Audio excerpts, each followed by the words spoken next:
يا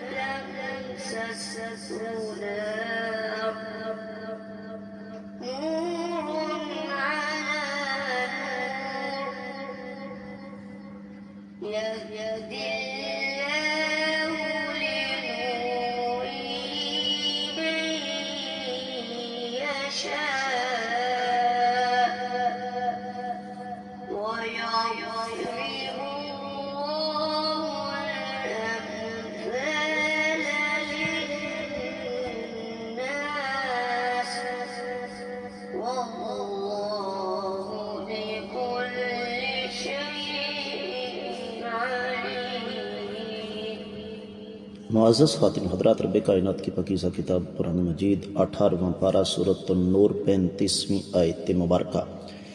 یہ آیت مبارکہ ہم نے شروع کی، لیکن اس کے ساتھ سفر کرتے ہوئے ہمیں آج دوسرا دن ہے، کیونکہ سابقہ سبق میں ہم تفسیر ابن کثیر تک محدود رہے۔ معمول کے مطابق سب سے پہلے اس کا بامحاورہ ترجمہ۔ رب کائنات فرماتے ہیں کہ اللہ تعالیٰ زمین و آسمان کا نور ہے، اور اللہ کے نور کی مثال ایک طاق کی ہے جس میں جس پر چراغ ہو، اور چراغ شیشے کی طرح قندیل میں ہو، اور شیشہ چمکتے ہوئے روشن ستارے کی طرح ہو۔ وہ چراغ ایک بابرکت درخت زیتون کے تیل سے جلایا جاتا ہو، اور وہ درخت نہ مشرقی ہے نہ مغربی، خود وہ تیل قریب ہے کہ خود ہی روشنی دینے لگے، اگرچہ اسے آگ نہ بھی چھوئے۔ نور پر نور ہے، اللہ تعالیٰ جسے چاہتے ہیں اس کی اپنے نور کی طرف رہنمائی فرماتے ہیں، اور لوگوں کو سمجھانے کے لیے اللہ تعالیٰ یہ مثالیں بیان فرما رہے ہیں، اور اللہ تعالیٰ ہر چیز سے بخوبی آگاہ ہیں۔ معزز خواتین و حضرات، جیسے میں نے عرض کیا کہ سابقہ سبق میں ہم تفسیر ابن کثیر تک محدود رہے تھے، اب ہم دیگر کتب تفاسیر کی طرف بڑھتے ہیں۔ سب سے پہلے تو ایک مناسبت ہے، بلکہ ایک نہیں ایک سے زیادہ مناسبتیں ہیں۔ امام شوکانی نے فتح القدیر میں یہ لکھا ہے کہ رب کائنات نے احکامات بیان کیے، احکامات کے فوراً بعد اپنی ذات بابرکات کو ہمارے سامنے رکھا کہ رب کائنات کا ہر کام کمال درجے کا ہے، اور پھر ساتھ یہ بھی سمجھا دیا کہ جب اللہ تعالیٰ بذات خود کامل، مکمل اور اکمل ہیں تو اللہ تعالیٰ کا کوئی کام بھی ناقص نہیں ہے۔ امام بقائی نے نظم الدرر میں لکھا۔ اور پھر اسی طریقے سے اسی بات کو لے کر بعد اور مفسرین کرام، خاص طور پر ماضی قریب میں ایک عظیم شخصیت گزری ہیں، امام شنقیطی، وہ فرماتے ہیں کہ رب کائنات نے پیچھے کچھ احکامات کا حکم دیا جن کے بغیر گزارا نہیں، بعد چیزوں سے منع فرمایا جو انسانیت کے لیے تباہ کن ہیں انفرادی اور اجتماعی طور پر، آداب بتائے اور سمجھایا کہ ان پر عمل کرو گے تو فوائد کیا ملیں گے، ان سے اگر اجتناب کرو گے تو تب تمہیں نقصان کیا ہوگا۔ تو ساتھ یہ بھی سمجھا دیا کہ اصل چیز یہ ہے کہ جب تم ان چیزوں پر عمل کرو گے تو تمہارے دل روشن ہو جائیں گے۔ تمہارے اور دوسروں کے دلوں میں ایک فرق ہے، گمراہ اور حق پر رہنے والا انسان برابر نہیں ہو سکتا، اللہ تعالیٰ کے دین پر چلنے والا اور اللہ تعالیٰ کے احکامات کی مخالفت کرنے والا انسان برابر نہیں ہو سکتا۔ پھر اسی بات کو لے کر معزز خواتین حضرات، امام ابن القیم رحمہ اللہ نے الجواب الکافی میں یہ لکھا کہ جو انسان اپنی نگاہ کی حفاظت کرتا ہے اس کا دل روشن ہوتا ہے، جس طرح اپنے دل کی حفاظت نہ کرنے والا اس کے دل میں اندھیرا آ جاتا ہے۔ تو رب کائنات نے نور کا تذکرہ اس مناسبت سے بھی کیا۔ تو پہلی بات، اللہ نور السماوات والارض، اہل علم یہ لکھتے ہیں کہ اس نور سے مراد یہاں ہے منور السماوات والارض، اور منور کا معنی روشن کرنے والا، ہدایت دینے والا، امور کی تدبیر کرنے والا، اور بذات خود بھی اللہ تعالیٰ نور ہے۔ یعنی اس سے دو چیزیں مراد ہو گئیں، ایک تو اللہ بذات خود نور ہے، جس طرح کی حدیث میں آتا ہے، آقا علیہ الصلوۃ والسلام سے جب سوال کیا گیا کہ کیا آپ نے اللہ کو دیکھا ہے، فرمایا نور انا اراہ، اللہ تعالیٰ نور میں اللہ کو کیسے دیکھ سکتا ہوں؟ دوسرا معنی یہ ہے کہ اللہ تعالیٰ ہر چیز کو منور کرنے والے ہیں اور منور ہدایت سے. اور یہ موقف کن کن ائمہ کا ہے سن لیجئے. امام ابن جریر، امام زجاج، امام بغوی، امام ابن تیمیہ، امام ابن القیم، اور پھر ماضی قریب کی 3 عظیم ہستیاں امام سعدی، امام شنقیطی، امام ابن عثیمین، اور پھر ان کے ساتھ ساتھ بڑی لمبی چوڑی تفصیلات موجود ہیں. خاص طور پر امام ابن القیم رحمہ اللہ نے اجتماع جیوش الاسلامیہ میں اس پر بڑی تفصیل کے ساتھ روشنی ڈالی ہے. امام ابن تیمیہ رحمۃ اللہ علیہ نے فتاویٰ میں بڑی تفصیل کے ساتھ ہمارے سامنے کئی اہم نکات رکھے ہیں. اختصار کے تقاضے آگے بڑھنے کی راہ میں، تفصیلات کی راہ میں رکاوٹ بن جاتے ہیں. اور اس حوالے سے پھر ایک حدیث بھی ہے سنن ترمذی میں 2642، اور بھی بہت ساری کتابوں میں موجود ہے جس طرح کہ مسند احمد وغیرہ. شیخ البانی اس کو صحیح قرار دیتے ہیں.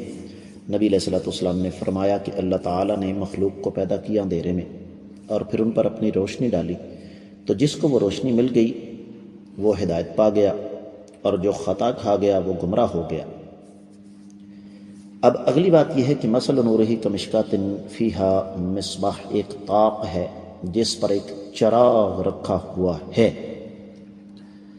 اہل علم یہ لکھتے ہیں کہ رب کائنات نے یہاں بڑی بلیغ قسم کی مثال دی ہے، اور یہ مثال اس لیے دی کہ یہ مثال ہے مومن کے دل کی.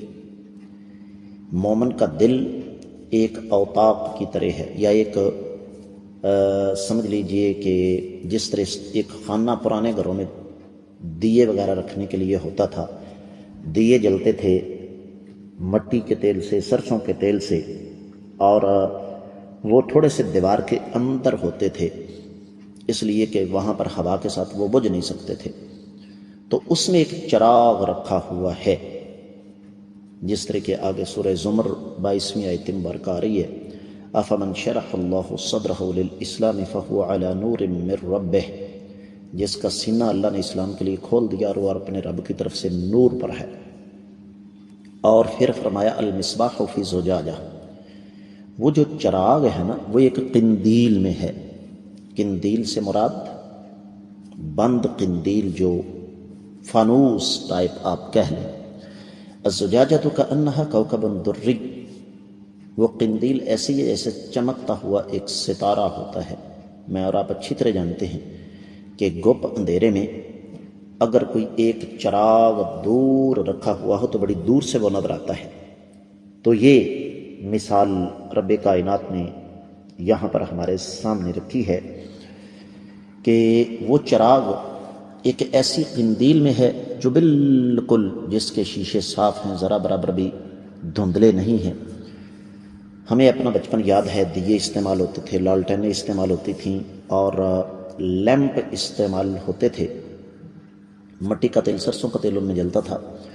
امام ابن القیم رحمہ اللہ نے الوابل السید میں، اسی طریقے سے امام بقائی نے نظم الدرر میں، اور دیگر مفسرین کرام نے اس پر بڑی تفصیل کے ساتھ روشنی ڈالی ہے کہ اس سے مراد دراصل مومن کا دل ہے جو کہ بالکل صاف ہوتا ہے کفر، شرک، بدعات سے. اور پھر اس حوالے سے ایک حدیث مبارکہ بھی ہے جو کہ میں یہاں آپ کی خدمت میں رکھنا چاہوں گا. امام مسلم رحمہ اللہ اس کو لے کر آئے ہیں. 144ویں حدیث ہے.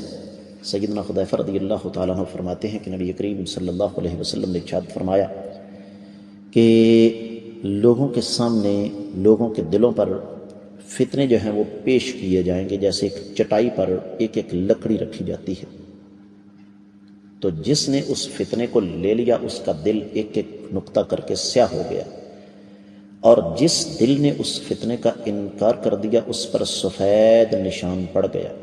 یہاں تک کہ دل 2 قسم کے ہو جائیں گے، ایک سفید صاف ستھرا، اور اس پر فتنے اثر انداز نہیں ہو سکیں گے، اور دوسرا سیاہ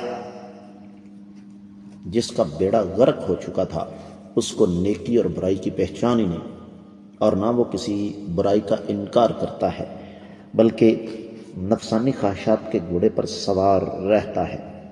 آج ہمارے سامنے وہ حالات موجود ہیں۔ اگلی بات یہ ہے کہ یوقد من شجرۃ مبارکۃ زیتونۃ لا شرقیۃ ولا غربیہ، وہ چراغ ایک ایسے تیل سے جلتا ہے جو زیتون کا ہے، ایسا درخت زیتون کا جو نہ دائیں ہے نہ بائیں ہے۔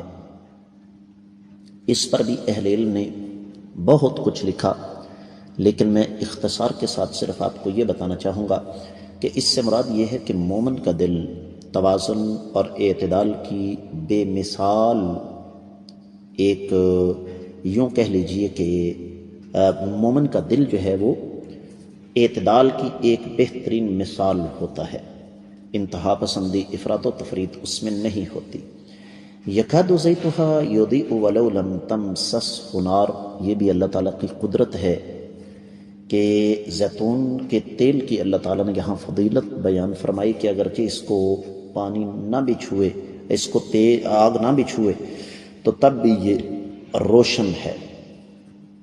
اس سے پتہ کیا چلتا ہے؟ اہل علم یہ لکھتے ہیں، امام سمعانی وغیرہ نے بڑی تفصیل سے روشنی ڈالی، امام ابن القیم رحمہ اللہ نے بھی الوابل الصیب میں یہ لکھا کہ اس سے مراد یہ ہے کہ مومن کو رب کائنات نے بصیرت عطا فرمائی ہوتی ہے، اور مومن اپنی اس بصیرت کی وجہ سے کھرے اور کھوٹے کی پہچان کر لیتا ہے۔ یہی وجہ ہے کہ حرام تو دور کی بات ہے، مشکوک چیزوں کے بھی وہ قریب نہیں پھٹکتا۔ تو فرمایا نور علی نور، یہ نور پر نور ہے۔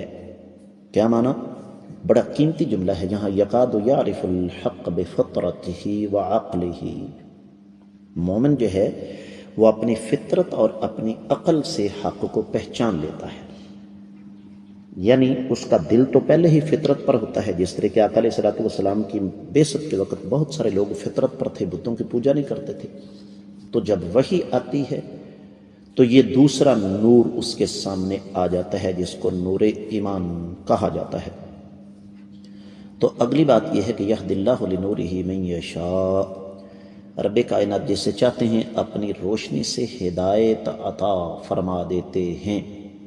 اس کا معنی یہ ہے کہ ایک انسان جب بذات خود حق کی طرف مائل ہوتا ہے تو رب کائنات پھر مزید اس کی رہنمائی فرماتے ہیں۔ اس حوالے سے پھر اہل علم کچھ آیات مبارکات لے کر آئے۔ سورۃ الحج کی 16ویں آیت مبارکہ گزری ہے، وَكَذَلِكَ أَنزَلْنَاهُ آيَاتٍ بَيِّنَاتٍ وَأَنَّ اللَّهَ يَهْدِي مَن يُرِيدُ۔ سورۃ المائدہ کی 15ویں 16ویں آیت مبارکہ گزری ہے، قَدْ جَاءَكُم مِّنَ اللَّهِ نُورٌ وَكِتَابٌ مُّبِينٌ يَهْدِي بِهِ اللَّهُ مَنِ اتَّبَعَ رِضْوَانَهُ سُبُلَ السَّلَامِ وَيُخْرِجُهُم مِّنَ الظُّلُمَاتِ إِلَى النُّورِ بِإِذْنِهِ وَيَهْدِيهِمْ إِلَىٰ صِرَاطٍ مُّسْتَقِيمٍ۔ اور اسی سورہ مبارکہ کی 46ویں آیت مبارکہ آ رہی ہے، لَقَدْ أَنزَلْنَا آيَاتٍ مُبَيِّنَاتٍ وَاللَّهُ يَهْدِي مَن يَشَاءُ إِلَىٰ صِرَاطٍ مُّسْتَقِيمٍ۔ پھر سورہ شورى 25ویں پارے میں آگے آ رہی ہے، وَكَذَلِكَ أَوْحَيْنَا إِلَيْكَ رُوحًا مِّنْ أَمْرِنَا مَا كُنتَ تَدْرِي مَا الْكِتَابُ وَلَا الْإِيمَانُ وَلَكِنْ جَعَلْنَاهُ نُورًا نَهْدِي بِهِ مَن نَّشَاءُ مِنْ عِبَادِنَا وَإِنَّكَ لَتَهْدِي إِلَىٰ صِرَاطٍ مُّسْتَقِيمٍ۔ اب ان تمام تر آیات مبارکات کا خلاصہ یہ ہے کہ انسان کو ہر وقت اپنے اللہ سے یہ دعا مانگنی چاہیے کہ رب کائنات اسے ہدایت عطا فرمائے۔ پھر فرمایا وَيَضْرِبُ اللَّهُ الْأَمْثَالَ لِلنَّاسِ، اللہ تعالیٰ لوگوں کے لیے مثالیں بیان کرتے ہیں، کس لیے؟ تاکہ ان کے معنی سمجھ سکیں، ان کی مراد کو سمجھ سکیں۔ جس طرح کہ قرآن ایک ایمان والے شخص کے دل پر اثر انداز ہوتا ہے۔ معزز خواتین و حضرات، اسی مناسبت سے پھر اہل علم سورۃ العنکبوت کی 43ویں آیت مبارکہ ہمارے سامنے رکھ رہے ہیں، وَتِلْكَ الْأَمْثَالُ نَضْرِبُهَا لِلنَّاسِ وَمَا يَعْقِلُهَا إِلَّا الْعَالِمُونَ۔ اور سورۃ الحشر کی 21ویں آیت مبارکہ ہے، وَتِلْكَ الْأَمْثَالُ نَضْرِبُهَا لِلنَّاسِ لَعَلَّهُمْ يَتَفَكَّرُونَ۔ دونوں کا مفہوم ایک ہی ہے کہ ہم یہ مثالیں لوگوں کے سامنے رکھتے ہیں تاکہ وہ غور و فکر کریں اور اپنی عقل کو جھنجھوڑیں۔ اب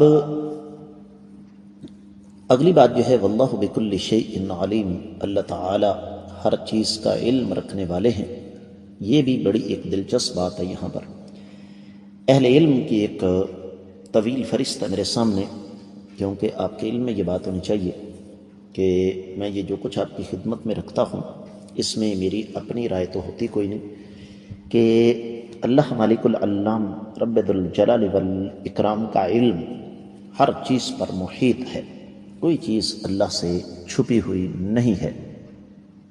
اللہ تعالیٰ کو اس بات کا بخوبی علم ہے کہ کون خوش نصیب حق کو اختیار کرنا چاہتا ہے اور کون بد نصیب گمراہی پر مصر رہنا چاہتا ہے۔ تو یہ اللہ تعالیٰ کا علم ہے جس کی بنا پر رب کائنات لوگوں کے لیے اس قسم کی مثالیں بیان کرتے ہیں تاکہ وہ اپنے آپ کو ٹٹولیں کہ ہم کس مقام پر کھڑے ہیں، کیونکہ رب کائنات کی جنت، اللہ تعالیٰ کا راستہ، رب کائنات کی نعمتیں اتنی سستی نہیں ہیں۔ اللہ تعالیٰ کسی کے محتاج نہیں، بلکہ ساری کی ساری انسانیت اللہ تعالیٰ کی محتاج ہے۔ تو اس لیے فرمایا کہ تمہیں ہر وقت اللہ مالک العلام رب ذوالجلال والاکرام کی نعمتوں پر غور و فکر کرنا چاہیے، نہ کہ اعتراض کرنا چاہیے۔ ہوتا اس کے برعکس ہے، ہماری اکثریت آج دین جیسی نعمت پر اللہ تعالیٰ کا شکر ادا کرنے کے بجائے اس پر اعتراض اٹھاتی ہے، اور یہ بھی ہمارے زوال کی ایک بہت بڑی وجہ ہے معزز خواتین و حضرات۔ اور ہم اس بات کو بھول جاتے ہیں کہ رب کائنات جو کچھ جانتے ہیں وہ ہم نہیں جانتے۔ بالکل معذرت نہیں کروں گا، سبق تھوڑا سا طویل ہو گیا، لیکن ابھی اس آیت مبارکہ کے ساتھ مزید ہمارا سفر کل بھی جاری رہے گا۔ بڑی عظیم آیت مبارکہ ہے، اس کے مضامین پر توجہ دینے کی ضرورت ہے۔ آج کے سبق سے اجازت چاہوں گا۔ السلام علیکم ورحمۃ اللہ۔